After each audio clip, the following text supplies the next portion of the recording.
Folks, it's Matthew, your friendly neighborhood technician, making a video for you at the new shop out of Boise, Idaho. This morning we are looking at and diagnosing a 2007 Honda CRV. You know, these are pretty good little cars.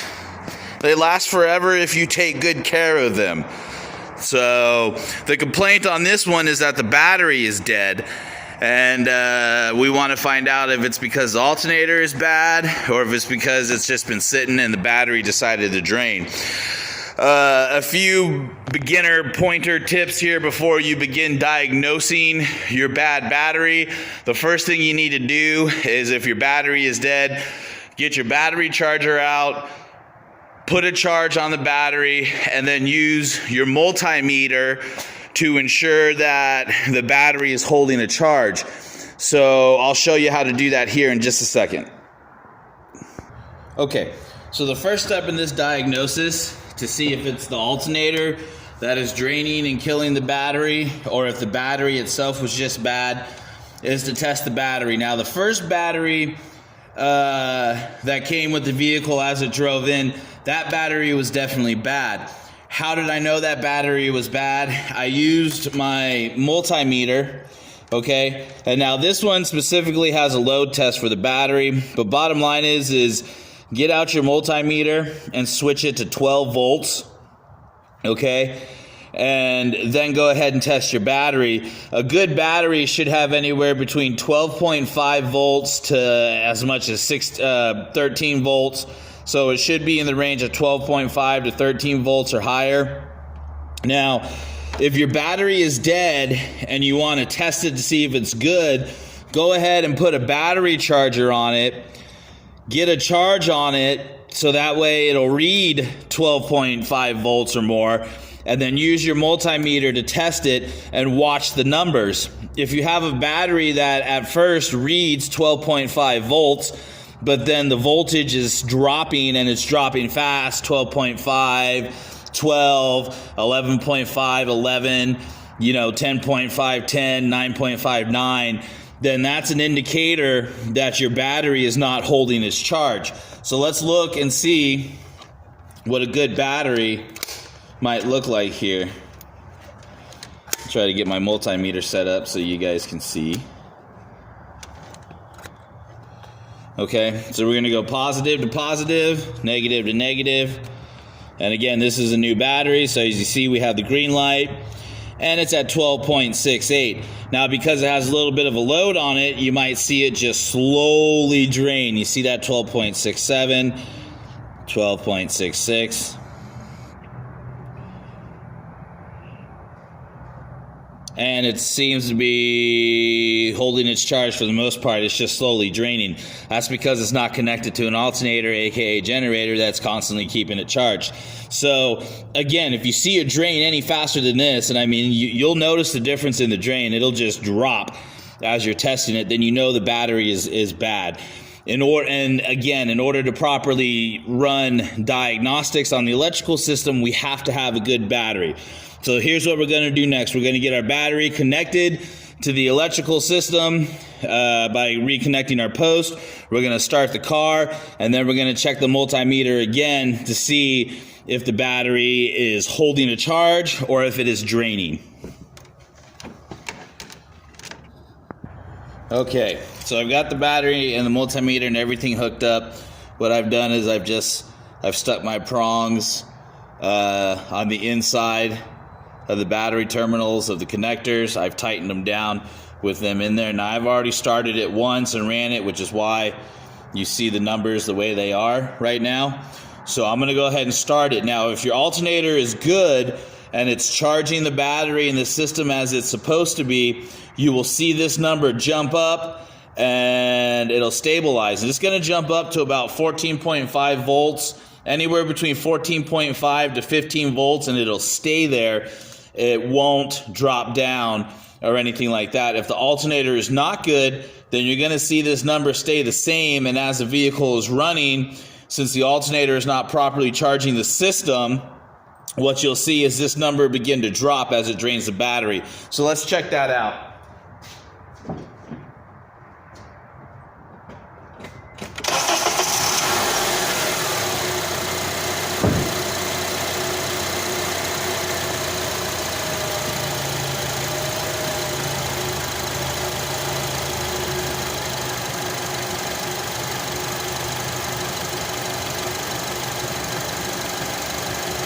Okay, and so as you can see, the number has jumped up and it's basically stabilized right here at 14.3. So what we're going to do is we're going to leave it here for a little bit and we're just going to watch this number. I'm going to let it run for about 20 minutes and we're going to see if this number drains at all or if it just stays stabilized right where it's at. You might see it go up. If it goes up a little bit and stabilizes, then that's a good sign. But if we drop anywhere below 14.33 volts and continue to drop, we're going to watch it for a little bit. So I'm going to go ahead and pause it. I'm not going to make you suffer through 20 minutes of watching it. So I'll pause it. We'll come back in about 20 minutes and we'll see where this vehicle is charging at. Okay, so at this point, I've let this Honda sit and idle now for, golly, about 30 minutes or more. And we have been able to consistently hold a charge of 14.3 volts. I do have things like the radio working. I'm going to go ahead and turn on the headlights, just kind of put a load on the system to make sure this number doesn't drop. Okay, now you notice that number dropped a little bit, but it still didn't go below 14 volts. We're charging at 14.27. 26, and it's stable. It's stable here. I have just turned on the headlights, and that is why that number dropped. I've turned on the brights. Let's turn on a blinker and see what happens. Blinkers are working. It's dropped a little bit, went down to 14.23. You see it jumping around, but it's stable, basically. I understand it's moving up and down a little bit. It's stable. Now, it just dropped down to 13 volts. That's because a fan kicked on. But again, it's stable at 14 volts now, and it's staying where it's at. Now the fan is kicked off. And so, based off of these numbers, based off of what I'm seeing, I'm going to go ahead and say that the alternator is fine. It is charging the battery. So what I'm going to do next now is I'm going to turn the car off. I'm going to remove my positive connection. And I'm going to go down over here to where the alternator is at. And I'm going to test the direct charge between the alternator and the battery. All right, and I'll show you how that's going to be done here in just a second. Okay, so my final test of the alternator, as you can see, I've left my negative probe where it's at on the battery. I've removed my positive probe. And what I'm going to do is I don't know if you can see right down inside of here, okay? You see where my finger is? At the tip of my finger, right down there. You see that? I've got it kind of exposed. That is the positive connection between the alternator and the battery. So I'm going to take my probe, my positive side, I'm going to probe right down inside of there and test the connection directly between the battery and the alternator to ensure that the alternator is working correctly. So let me see if I can get you set up here.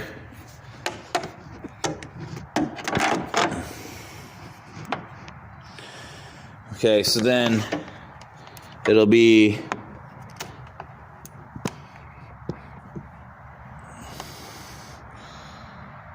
all right. Trying my best to get you a good camera angle here, guys. So there it is again, right where my probe, the tip of my probe is at. Let's see if we can get some focus here. Maybe we won't be able to. So anyways, bottom line is right down here. Right there. If you can see where my probe is at down in there between the exhaust manifold. So right there, that is where I'm going to probe. Right there. That's what I'm going to probe. I'm going to get my numbers between the alternator and the battery while it's running. So let's see what happens here. Okay, so now I got the car started again. So I'm going to be careful Make sure I don't get my hand or finger caught in a belt. Also, when you're working on cars, if you have a wedding ring or anything like that, make sure you take it off. I've seen too many mechanics work on a car with a wedding ring or a band or a ring of some type on, and it get caught in the engine and it literally ripped their finger off. I've seen rings just get ripped right down to the knuckles. So safety first, remove any jewelry, be careful, sticking your hand down in the engine.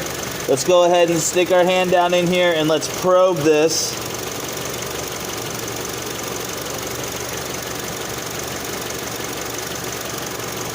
Okay, and if you notice, we have the same reading between the alternator and the battery.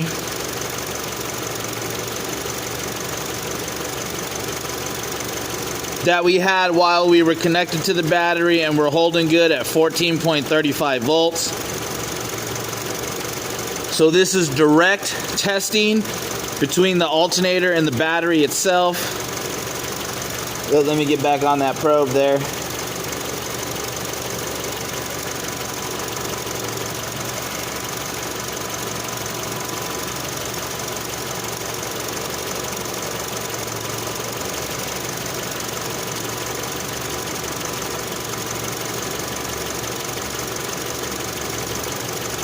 Make sure you've got a good connection.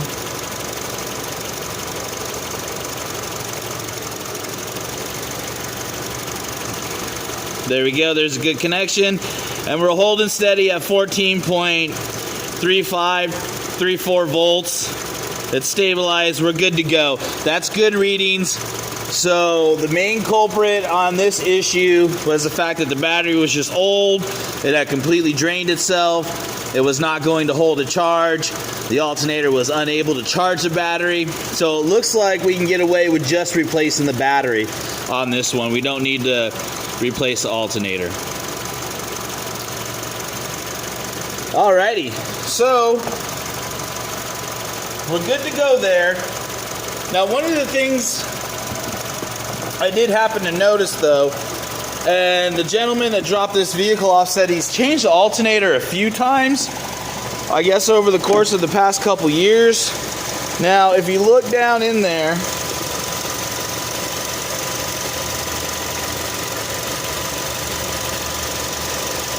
you can see that the alternator, that alternator is covered in power steering fluid.